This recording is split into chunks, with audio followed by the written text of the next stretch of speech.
ৰনোজ পেগু ডাঙৰীয়া, এই বিশ্ববিদ্যালয়ৰ সন্মানীয় উপাচাৰ্য প্ৰফেসৰ ৰাজেন্দ্ৰ প্ৰসাদ দাস ডাঙৰীয়া, অসম চৰকাৰৰ শিক্ষা বিভাগৰ উপদেষ্টা প্ৰফেসৰ ননী গোপাল মহন্ত ডাঙৰীয়া, আমাৰ মাজত উপস্থিত এই বিশ্ববিদ্যালয়ৰ প্ৰাক্তন উপাচাৰ্য প্ৰফেসৰ শ্ৰীনাথ বৰুৱা ডাঙৰীয়া, আজিৰ সভাত উপস্থিত অধ্যাপক অধ্যাপিকাসকল, সুধীবৃন্দ আৰু এই বিশ্ববিদ্যালয়ৰ কৰ্মচাৰীবৃন্দ আৰু শিক্ষাৰ্থীসকল। কৃষ্ণকান্ত সন্দিকৈ ৰাজ্যিক বিশ্ববিদ্যালয়ৰ জীৱন পৰিক্ৰমাত আজিৰ দিনটো এটা উল্লেখনীয় দিন। বিশ্ববিদ্যালয়ৰ আজিৰ এই দিনটোত আমি মহানগৰ চৌহদৰ শৈক্ষিক ভৱন আৰু এই সুন্দৰ প্ৰেক্ষাগৃহটিৰ শুভ উদ্বোধনৰ সাক্ষী হ'ব পাৰিছোঁ। স্বাভাৱিকতে বিশ্ববিদ্যালয়ৰ পৰিয়ালৰ বাবে আজিৰ দিনটো এটা প্ৰাপ্তিৰ দিন আৰু অসমৰ শৈক্ষিক আৰু বৌদ্ধিক সমাজখনৰ বাবেও আজিৰ দিনটো সঁচাকৈয়ে আনন্দৰ দিন। এই শুভ দিনত মই বিশ্ববিদ্যালয়ৰ উপাচাৰ্য অধ্যাপক ৰাজেন্দ্ৰ প্ৰসাদ দাস, বিশ্ববিদ্যালয়ৰ অধ্যাপক অধ্যাপিকা, বিষয়া কৰ্মচাৰী আৰু শিক্ষাৰ্থী সমাজক অভিনন্দন জনাইছোঁ। অত্যন্ত নান্দনিকভাৱে গঢ়ি তোলা এই ভৱনটিৰ নিৰ্মাণৰ সৈতে জড়িত আৰ্কিটেক্ট, অভিযন্তা আৰু শ্ৰমিকসকলকো মই আজি এই দিনটোত অভিনন্দন জনাইছোঁ। আজি আমি এনে এখন বিশ্ববিদ্যালয়ৰ চৌহদত উপস্থিত আছোঁ যাৰ সৈতে জড়িত আছে বিৰল জ্ঞান তপস্বী কৃষ্ণকান্ত সন্দিকৈৰ নাম। প্ৰাচ্য বিদ্যানৱ ডক্টৰ কৃষ্ণকান্ত সন্দিকৈ আছিল জ্ঞানৰ সাধক। উত্তম সাহিত্য কীৰ্তিৰ লগতে ৰাজ্যৰ শৈক্ষিক ক্ষেত্ৰখনলৈও তেখেতে অপৰিসীম আৰু অমূল্য অৱদান আগবঢ়াই থৈ গৈছে। গুৱাহাটী বিশ্ববিদ্যালয়ৰ প্ৰথমগৰাকী উপাচাৰ্য হিচাপে ৰাজ্যৰ উচ্চ শিক্ষাত তেখেতে এক নৱজাগৰণৰ সূচনা কৰিছিল। আজীৱন অক্লান্তভাৱে জ্ঞানৰ সাধনাত ব্ৰতী হৈ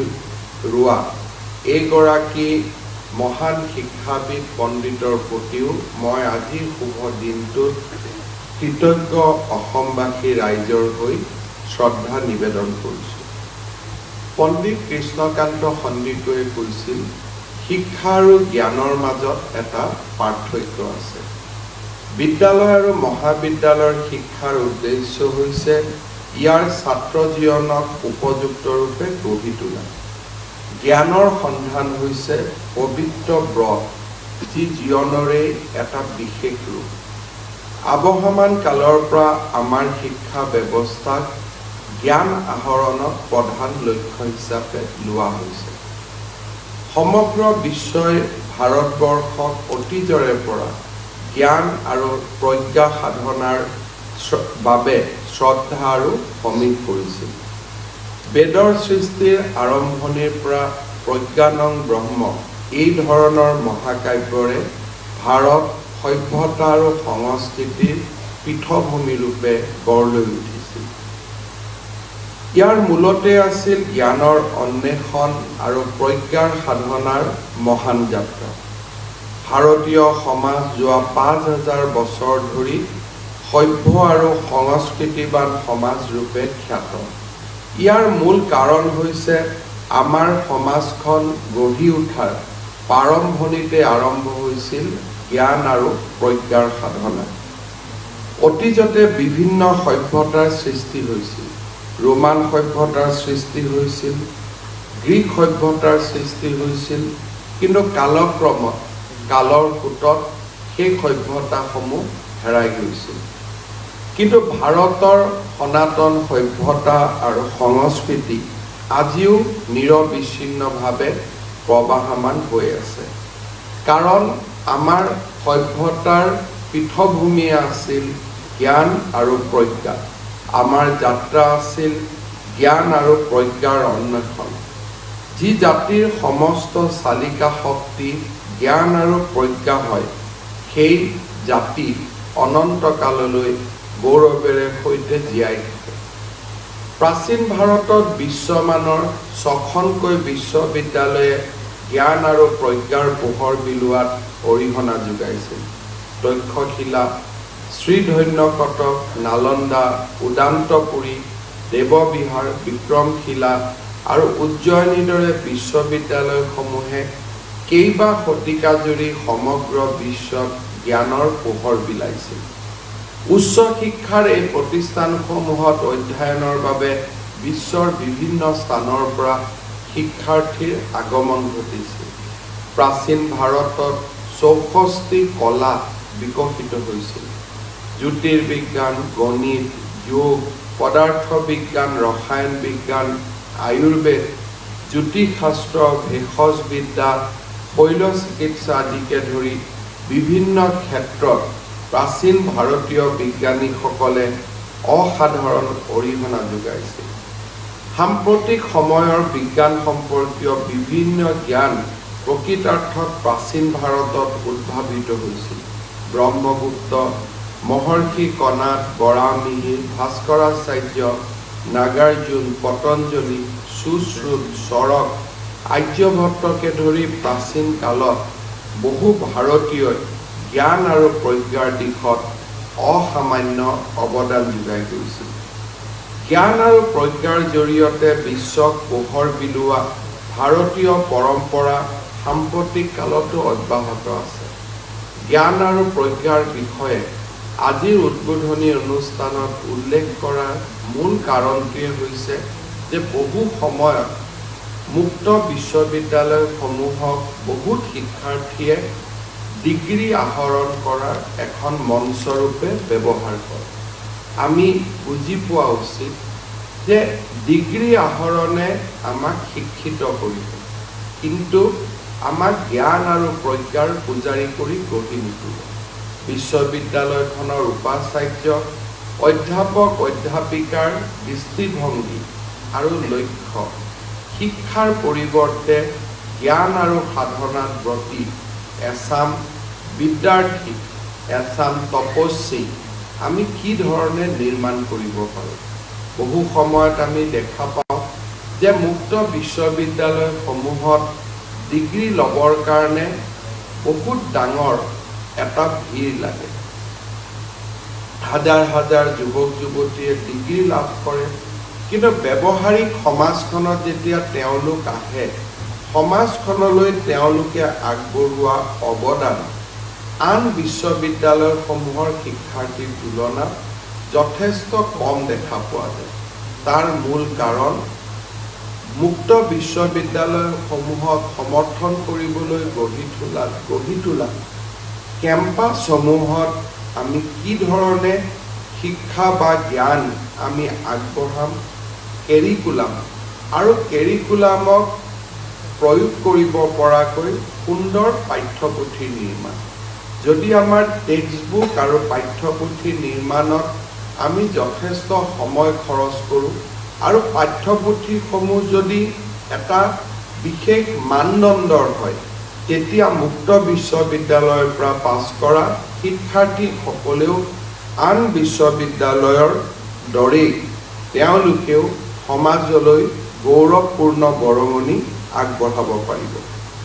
আমাৰ দেশত মুক্ত আৰু দূৰৱৰ্তী শিক্ষাই সমাজৰ সৰ্বস্তৰলৈ শিক্ষাৰ সম্প্ৰসাৰণত গুৰুত্বপূৰ্ণ ভূমিকা পালন কৰিছে ভৌগোলিক আৰু আৰ্থ-সামাজিক প্ৰতিবন্ধকতা অতৰাই শিক্ষাৰ গণতান্ত্ৰিকৰণ ডেমক্ৰেটাইজেশ্যন অফ এডুকেশ্যনত মুক্ত আৰু দূৰৱৰ্তী বিশ্ববিদ্যালয়সমূহে বিশেষ ভূমিকা পালন কৰে আজি এজন ব্যক্তিৰ জীৱনৰ যিকোনো পৰ্যায়তে শিক্ষা গ্ৰহণ সম্ভৱ হৈ পৰাৰ অন্তৰালত আছে মুক্ত আৰু দূৰৱৰ্তী শিক্ষাৰ যিটো কনচেপ্ট সেই কনচেপ্টৰ বিকাশ বিভিন্ন খণ্ডৰ পেছাদাৰী লোকৰ চাহিদা এনে শিক্ষা ব্যৱস্থাই পূৰণ কৰিছে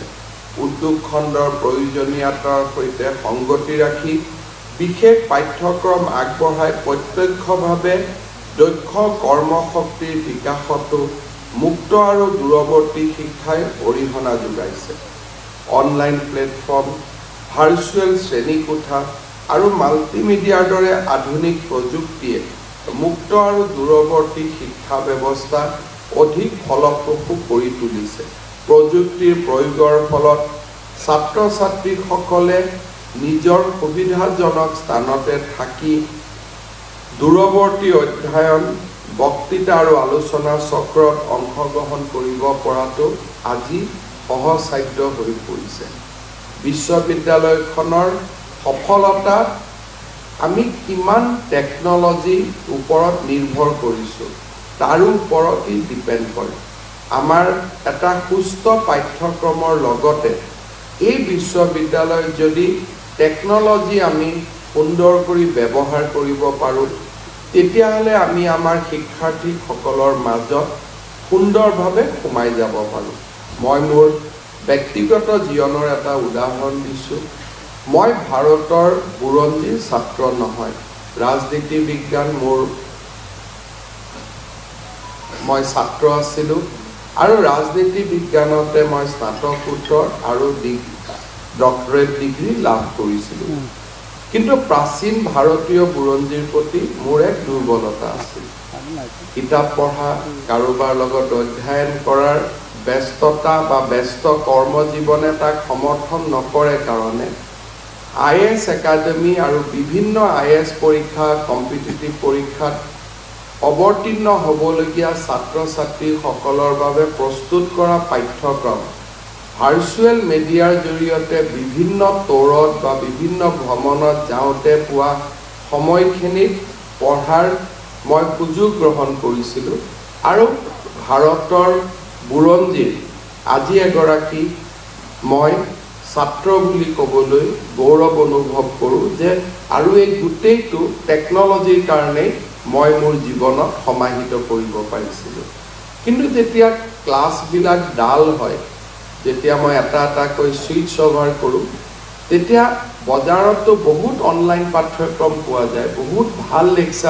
বহুত লেকচাৰ পোৱা যায়। কিন্তু তাৰ ভিতৰত ভাল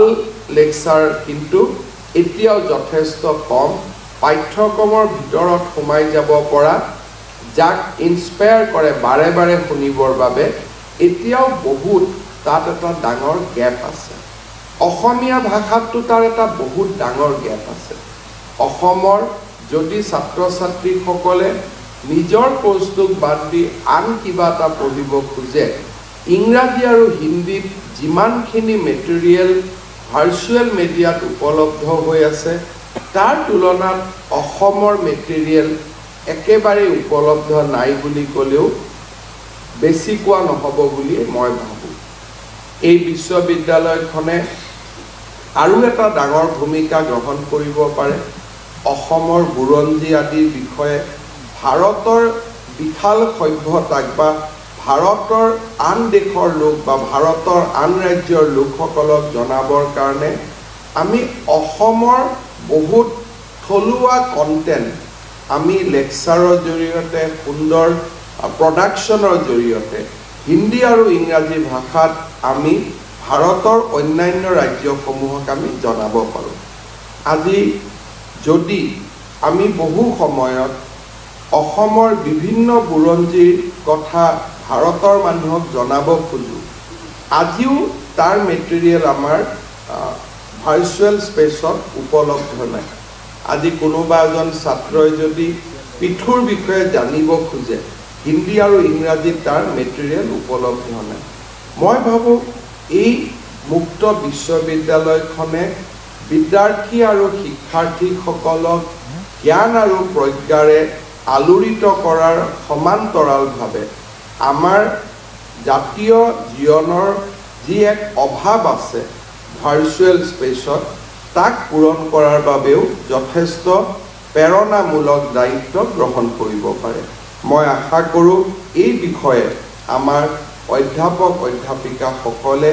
নিশ্চয় অনাগত দিনত বিবেচনা কৰিব। কৃষ্ণকান্ত সন্দিকৈ ৰাজ্যিক মুক্ত বিশ্ববিদ্যালয়ে 2 দশকৰো অতিক্ৰম কৰা নাই। যদিও মুক্ত আৰু দূৰৱৰ্তী শিক্ষা প্ৰতিষ্ঠান হিচাপে এই শিক্ষানুষ্ঠানখনে এক সুনাম অৰ্জন কৰিবলৈ সক্ষম হৈছে। এই সুনাম অৰ্জন কৰাৰ আঁৰত এই বিশ্ববিদ্যালয়ৰ পূৰ্বৰ উপাচাৰ্যসকল, বৰ্তমানৰ উপাচাৰ্য আৰু অধ্যাপক অধ্যাপিকা বিষয়া কৰ্মচাৰী মই শলাগ লৈছোঁ। সুদীৰ্ঘকাল অসমৰ ৰাজনীতি আৰু অসমৰ চৰকাৰৰ লগত জড়িত হৈ থকা বাবে এই বিশ্ববিদ্যালয়ৰ জন্মৰ মুহূৰ্তৰ পৰা আজিলৈকে এই দীঘলীয়া বিৱৰ্তন মই অতি ওচৰৰ পৰা চোৱাৰ মোৰ সৌভাগ্য হৈছিল। বিশ্ববিদ্যালয়খনৰ বিকাশৰ এই যাত্ৰাই আমাক অসমৰ শিক্ষা জীৱনৰ এটা বহুদিনীয়া অভাৱ দূৰ কৰিছিলে। 2006 চনত যেতিয়া এই বিশ্ববিদ্যালয়খন প্ৰতিষ্ঠা হৈছিল, তেতিয়া ৰাজ্যিক পৰ্যায়ত মুক্ত বিশ্ববিদ্যালয়ৰ ধাৰণাটো একেবাৰে সীমিত আছিল। ইন্দিৰা গান্ধী ৰাষ্ট্ৰীয় মুক্ত বিশ্ববিদ্যালয় বা ইগনোৰ বিষয়ে মানুহৰ ধাৰণা আছিল যদিও ৰাজ্যিক পৰ্যায়তো যে মুক্ত বিশ্ববিদ্যালয় স্থাপন হ'ব পাৰে তাৰ বিষয়ে আমাৰ জ্ঞান বা তাৰ বিষয়ে আমাৰ আগ্ৰহ অতি সীমিত আছিল। তেনে প্ৰেক্ষাপটত কৃষ্ণকান্ত সন্দিকৈ ৰাজ্যিক বিশ্ববিদ্যালয়ৰ এই সফল যাত্ৰাই নতুন সম্ভাৱনাৰ পথ মুকলি কৰিছে। আজি আমাৰ অসমত গাঁৱে ভূঞে যিসকল শিক্ষাৰ্থীয়ে স্নাতকোত্তৰ বা স্নাতক পাঠ্যক্ৰমত নামভৰ্তি কৰাৰ বাবে যাৰ জীৱনত একেবাৰে সমল আৰু সম্ভাৱনা নাছিল, তেখেতসকলেও আজি এই বিশ্ববিদ্যালয়ৰ জৰিয়তে এটা সম্ভাৱনাৰ পথ দেখিবলৈ পাইছে। এই বিশ্ববিদ্যালয়ৰ পাঠ্যক্ৰমৰ লগত জড়িত মই আমাৰ ৰাজ্যৰ প্ৰাদেশিকৃত মহাবিদ্যালয়সমূহৰ অধ্যক্ষ, অধ্যাপক, অধ্যাপিকা,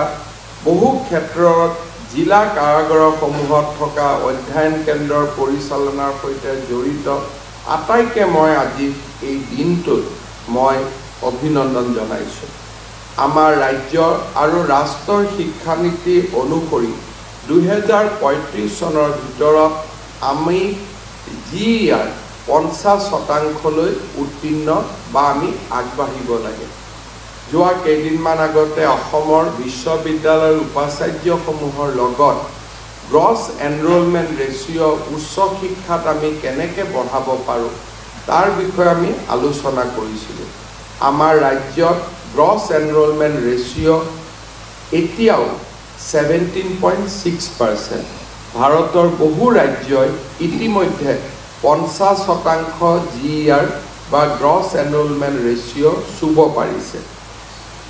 আমাৰ ৰাজ্যত উচ্চ শিক্ষাৰ ক্ষেত্ৰত আমি যেতিয়া GER কেলকুলেট কৰোঁ তাৰ 11% কণ্ট্ৰিবিউশ্যন কৃষ্ণকান্ত সন্দিকৈ ৰাজ্যিক মুক্ত বিশ্ববিদ্যালয় আগবঢ়াইছে। কিন্তু মই ভাবোঁ যে এই আটকধুনীয়া শিক্ষা ভৱনটো গঢ় লৈ উঠাৰ পিছত আমাৰ নতুন নতুন উদ্ভাৱনামূলক আৰু বৃত্তিমূলক পাঠ্যক্ৰম প্ৰস্তুত কৰি আমি এই 11%ক আৰু অধিক আগলৈ লৈ যাবৰ কাৰণে আমি এক প্ৰয়াস আৰু প্ৰচেষ্টা নিশ্চয় চলাব পাৰিম। আজিৰ মানসম্পন্ন শিক্ষা প্ৰদানৰ ক্ষেত্ৰত আৰু এটা নতুন যিটো ধাৰণা আহি পৰিছে সেইটো হৈছে সেলফ ফাইনেন্স। আমি চৰকাৰৰ ওপৰত যিমানেই ক'ব গ'লে ডিপেণ্ডেণ্ট হ'ম, সিমানেই আমাৰ পৰিকল্পনা মতে আগবঢ়াৰ ক্ষেত্ৰত আমি বাধাৰ সন্মুখীন হ'ম। Government has their own priority. We have political priority. We have immediate priority. আৰু বহু সময়ত আমি চিন্তা কৰা বহুত কাম আমি বিভিন্ন সময়ত কৰিব নোৱাৰোঁ, কাৰণ চৰকাৰৰ যিটো ফাইনেন্স বা চৰকাৰৰ যিটো বিত্ত সি বহুত পৰিৱেশৰ ওপৰত ডিপেণ্ড কৰে। কোনোবা এটা সময়ত যদি এখন ৰাজ্যত সুস্থ আৰু শান্তিৰ বাতাবৰণ বিৰাজ কৰে, সেই ৰাজ্যখনৰ আৰ্থিক সচ্ছলতা সুন্দৰভাৱে বাঢ়ি গৈ থাকে। কিন্তু কোনোবা এটা সময়ত যদি এখন ৰাজ্যত প্ৰাকৃতিক দুৰ্যোগ আহে, ৰাজ্যখনত আমাৰ অসমে দেখাৰ দৰে আন্দোলনৰ দৰে পৰিৱেশ হয়, তেনে পৰিৱেশত গভৰ্ণমেণ্টৰ যিটো বিত্তীয় ক্ষমতা সি বিয়ঞ্চীৰ পৰিৱৰ্তে বা সি ব্যাপক হোৱাৰ পৰিৱৰ্তে সংকুচিত হৈ পৰে। আৰু সংকুচিত বিত্তীয় ৰাশি আইন শৃংখলা স্বাস্থ্য আদিৰ ক্ষেত্ৰত আগবঢ়াব যাওঁতে কমিটেড লাইবিলিটি আমাৰ চেলাৰী আদিৰ ক্ষেত্ৰত আমি দিবলৈ যাওঁতে আন কাম কৰাৰ ক্ষেত্ৰত আমাৰ ক্ষমতা সংকুচিত হৈ পৰে। উচ্চ শিক্ষা যিমানেই নিজৰ ভৰিৰ ওপৰত থিয় হ'ব পাৰে সিমানেই আদৰণীয়। ভাৰতবৰ্ষৰ শিক্ষা ব্যৱস্থাত সেইকাৰণে আজি বিভিন্ন সময়ত ইউনিভাৰ্চিটিসমূহৰ ফাইনেন্সিং পেটাৰ্ণবিলাকো পৰিৱৰ্তন কৰিছে। মই ডেফিনেটলি এই কথা ক'ম যে আজি আমাৰ কৃষ্ণকান্ত মুক্ত বিশ্ববিদ্যালয়খনে এই যিটো সেলফ ফাইনেন্সিং বা নিজৰ ভৰিৰ ওপৰত থিয় হোৱাৰ যিটো ব্যৱস্থা সেই ব্যৱস্থাৰ ক্ষেত্ৰত বহুখিনি সফল হ'ব পাৰিছে। মই বিশ্বাস কৰোঁ যে আমাৰ শিক্ষা ব্যৱস্থাৰ ক্ষেত্ৰত নিজৰ ভৰিৰ ওপৰত নিজে থিয় হোৱা এই ক্ষেত্ৰত আমি সফল হ'ব লাগিব। আৰু তাৰ লগে লগে দৰিদ্ৰ ছাত্ৰ ছাত্ৰীসকলে যাতে পিছপৰা শ্ৰেণীৰ ছাত্ৰ ছাত্ৰীসকলে নিম্ন মধ্যবিত্ত শ্ৰেণীৰ ছাত্ৰ ছাত্ৰীসকলে যাতে সুন্দৰভাৱে শিক্ষা গ্ৰহণ কৰিব পাৰে, তাৰ কাৰণে আমি লাহে লাহে 100% স্কলাৰশ্বিপ, 70% স্কলাৰশ্বিপ, 50% স্কলাৰশ্বিপ এই ধৰণৰ ধাৰণাৰ প্ৰৱৰ্তন কৰিব লাগিব, যাতে ৰাষ্ট্ৰৰ সীমিত সম্পদ নিম্ন মধ্যবিত্ত, মধ্যবিত্ত আৰু দৰিদ্ৰজনে পাব পাৰে। আৰু যাৰ কাৰণে এনেকুৱা ধৰণৰ সম্পদ যোনে পোৱাৰ যোগ্য নহয় বা যোগ্যতা নাই তেখেতসকলে যাতে সম্পদৰ অপব্যৱহাৰ কৰিব নোৱাৰে। মই আশা কৰোঁ বিশ্ববিদ্যালয়খনে এই দিশতো নিশ্চয় চকু দিব। শ্ৰদ্ধাৰ সুধীবৃন্দ, প্ৰধানমন্ত্ৰী নৰেন্দ্ৰ মোদী ডাঙৰীয়াই 2047 চনত ভাৰতক এখন বিকশিত ৰাষ্ট্ৰৰ অৱতীৰ্ণ কৰাৰ বাবে কল্পনা আজি বাস্তৱত পৰিণত কৰাৰ দিশত যথেষ্ট শক্তিশালী খোজ লৈছে। আজি ভাৰত বিশ্বৰ পঞ্চম অৰ্থনীতি। আমি আশা কৰিছোঁ যে এই দশকতে, চলিত দশকতে আমি বিশ্বৰ তৃতীয় অৰ্থনীতিত আমি পৰিৱৰ্তন হ'ম। ভাৰতবৰ্ষৰ যিটো অভ্যুত্থান, ভাৰতবৰ্ষৰ যিটো নৱ উদয়, সেই নৱ উদয়ৰ আঁৰত লুকাই আছে 4th ইণ্ডাষ্ট্ৰিয়েল ৰিভলিউশ্যন। আমি যেতিয়া বিশ্বত প্ৰথম, দ্বিতীয় আৰু তৃতীয় উদ্যোগিক বিপ্লৱ হৈছিল সেই সময়ত ভাৰতবৰ্ষই বিভিন্ন কাৰণত তাৰ সুবিধা ল'ব পৰা নাছিল। কিন্তু চতুৰ্থ উদ্যোগিক বিপ্লৱ আৰম্ভ হোৱাৰ লগে লগে ভাৰতবৰ্ষৰ যিটো কণ্ট্ৰিবিউশ্যন, সেই কণ্ট্ৰিবিউশ্যন আজি ক'ব গ'লে একক আৰু অতুলনীয় অৱস্থালৈকে গতি কৰিছে। তাৰ মূল কাৰণে হৈছে যে চতুৰ্থ উদ্যোগ বিপ্লৱৰ বাবে প্ৰয়োজনীয় data science, analytics, artificial intelligence, machine learning আদিৰ দৰে আধুনিক ব্যৱস্থা য'ত মানৱ সম্পদৰ, চহকী মানৱ সম্পদৰ প্ৰয়োজনীয়তা আছে, তাত ভাৰতবৰ্ষই গুৰুত্বপূৰ্ণ ভূমিকা পালন কৰিব পাৰিছে। চাইবাৰ ছিকিউৰিটি আদিৰ দৰে উদীয়মান ক্ষেত্ৰসমূহত ভাৰতবৰ্ষই এক নতুন পথ দেখুৱাব পাৰিছে। আজি হেকিঙৰ দৰে বিভিন্ন ব্যৱস্থাই গোটেই পৃথিৱীখনক যেতিয়া তোলপাৰ লগাই দিয়ে, তেতিয়া ভাৰতৰ উন্নত মানৱ সম্পদে তাক টেকল কৰা, তাক কণ্ট্ৰল কৰা আৰু বিশ্বৰ সমস্ত ব্যৱস্থাটোক এটা ছিষ্টেমলৈ লৈ অহাৰ ক্ষেত্ৰত অপৰিসীম বৰঙণি আগবঢ়ায়। ভাৰতৰ ষ্টাৰ্টআপসমূহে বিশ্বজুৰি আজি নাম কৰিবলৈ সক্ষম হৈছে।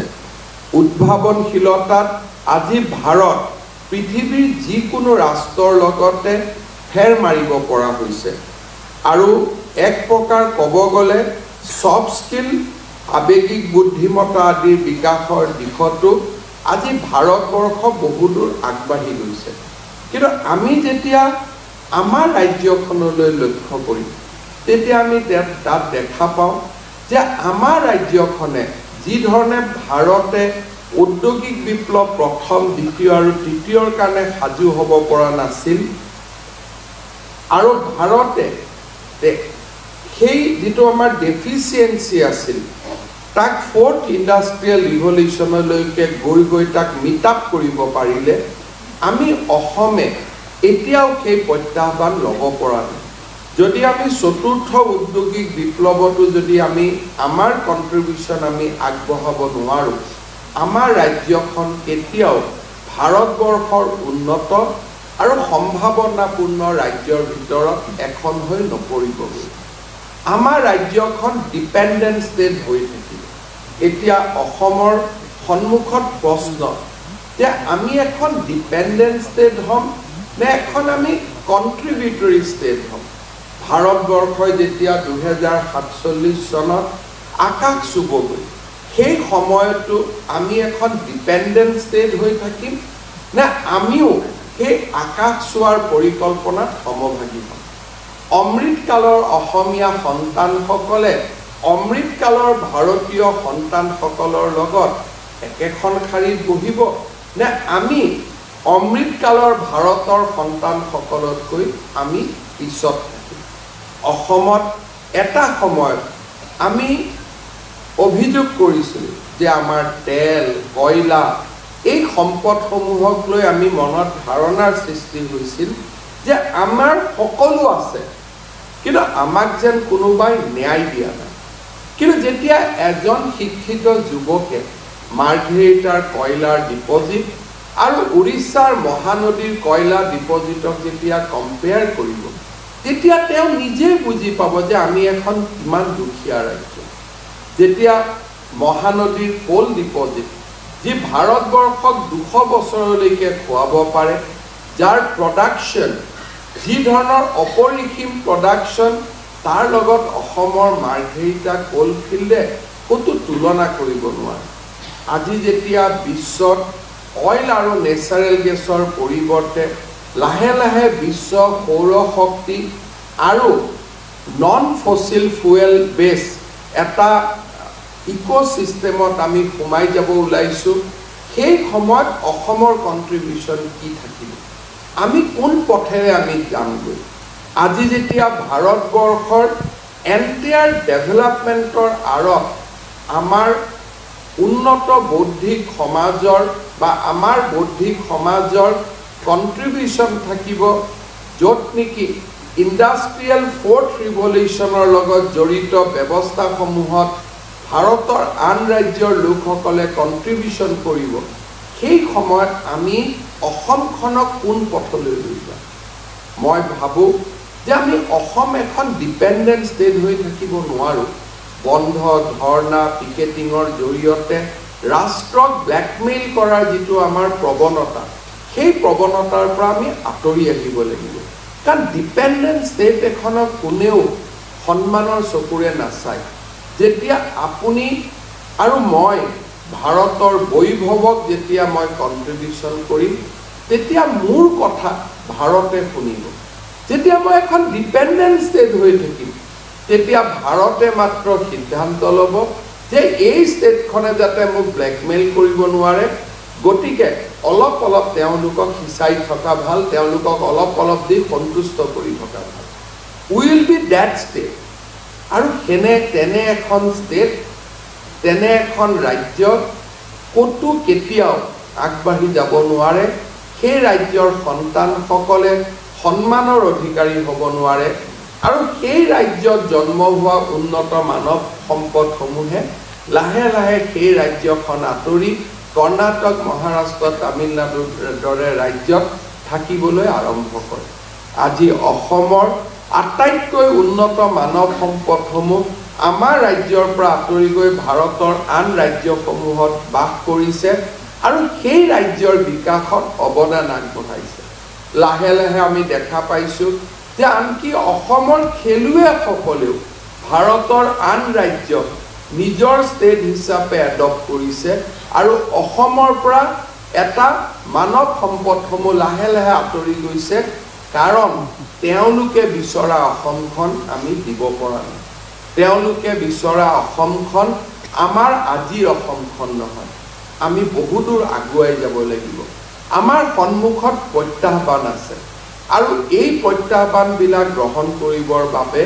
আমাৰ বৌদ্ধিক সমাজে আমাৰ শিক্ষাৰ্থীসকলে আমাৰ নৱ প্ৰজন্মই এক নতুন দিশেৰে আমাৰ সমাজখনক চোৱাৰ চিন্তা আৰম্ভ কৰিব লাগিব আৰু আমাৰ বিশ্ববিদ্যালয়সমূহে এই ক্ষেত্ৰত গুৰুত্বপূৰ্ণ ভূমিকা গ্ৰহণ কৰিব লাগিব মই আশা কৰোঁ যে কৃষ্ণকান্ত সন্দিকৈ ৰাজ্যিক বিশ্ববিদ্যালয়ে এই নতুন নতুন উদ্ভাৱনীমূলক পাঠ্যক্ৰম প্ৰস্তুত কৰি আমাৰ বিশ্ববিদ্যালয়খনক এটা এনে পৰ্যায়লৈ লৈ যাব লাগিব যি এই নতুন অসম নিৰ্মাণৰ ক্ষেত্ৰত গুৰুত্বপূৰ্ণ ভূমিকা আগবঢ়াব পাৰিব আজি আমাৰ সুখৰ দিনতো আনন্দৰ দিনতো মই মনত পেলাম যে 2006 চনত প্ৰতিষ্ঠা হোৱাৰ পিছতো আমাৰ বিশ্ববিদ্যালয়খনে এতিয়াও UGC 12B ৰিকগনাইজেশ্যন পোৱা নাই 2006 চনৰ পৰা এটা দীঘলীয়া পৰিক্ৰমাৰ পিছতো 12B নোপোৱাটো আমাৰ বাবে কৰবাত নহয় কৰবাত এটা দুখৰ বা আমাৰ বেদনা কৰবাত নহয় কৰবাত যেন আমাৰ লুকাই আছে তাক আমাক মনত পেলাই দিয়ে ৰাজ্য চৰকাৰৰ কৰণীয় বিশ্ববিদ্যালয়ৰ ভিতৰৰ পৰা কৰণীয় এই গোটেইবিলাক কৰি আমি আমাৰ বিশ্ববিদ্যালয়খনক অহা এটা বছৰৰ ভিতৰত বিশ্ববিদ্যালয় 12B ৰিকগনাইজেশ্যনৰ পৰ্যায়লৈ লৈ যাব লাগে শিক্ষামন্ত্ৰী ৰণোজ পেগু ডাঙৰীয়াক মই অনুৰোধ কৰিম যে বিশ্ববিদ্যালয়ৰ উপাচাৰ্য আৰু বিশ্ববিদ্যালয় কৰ্তৃপক্ষৰ লগত নিৰন্তৰভাৱে কাম কৰি এই বিশ্ববিদ্যালয়খনক যিকোনো প্ৰকাৰে মানে মই কাকো হাত পাও মাৰি যিকোনো প্ৰকাৰ বুজোৱা নাই শৈক্ষিক বৌদ্ধিক আৰু ইনফ্ৰাষ্ট্ৰাকচাৰৰ ডেভেলপমেণ্টক সাৰথি হিচাপে লৈ এই বিশ্ববিদ্যালয়খনক 12B ৰিকগনাইজেশ্যনত আমি লৈ আহিব লাগে আৰু ই আমাৰ দায়িত্ব হ'ব লাগে মই আশা কৰোঁ যে এই প্ৰত্যাহ্বান আমি আনন্দ সহকাৰে গ্ৰহণ কৰিব পাৰিম আৰু আমি ইয়াক সফল হ'ব পাৰিম পুনৰ এবাৰ মই কৃষ্ণকান্ত সন্দিকৈ ৰাজ্যিক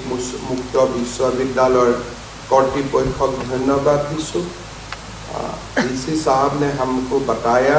कि विश्वविद्यालय का रानी कैंपस के लिए एक 56 करोड़ रुपीस का एक architectural plan and project prepare किया गया है और सरकार से अगर 20 करोड़ रुपया मिल जाते हैं तो काम किया जा सकता है तो मैं बहुत ही आनंद के साथ बोलना चाहता हूँ कि आपको हमें ये 20 करोड़ रुपया उपलब्ध करवा देता हूँ ये काम हम लोग तुरंत कर दूँगा लेकिन मेरा यही विनती होगा कि ये विश्वविद्यालय अगले साल तक नॉन 12B रिकॉग्नाइज्ड यूनिवर्सिटी रह के नहीं रहना चाहिए जैसे भी हो इसको हमें 12B करना पड़ेगा चाहे इस श्रम का कोई पराकाष्ठा भी करना पड़े हमको करना पड़ेगा और 12B हमें लाना ही पड़ेगा इतना तो मैं आज का दिन मैं आप लोगों को विनम्रता से निवेदन भी करूंगा और आसाम वासियों का ये आशा और आकांक्षा आप कर पाएगा इतना मैं विश्वास भी रखता हूँ मैं আপোনালোক সকলোকে পুনৰ এবাৰ ধন্যবাদ জনাই অভিনন্দন জনাই মই মোৰ বক্তব্যৰ সামৰণি মাৰিছোঁ ধন্যবাদ জয় হিন্দ বন্দে মাতৰম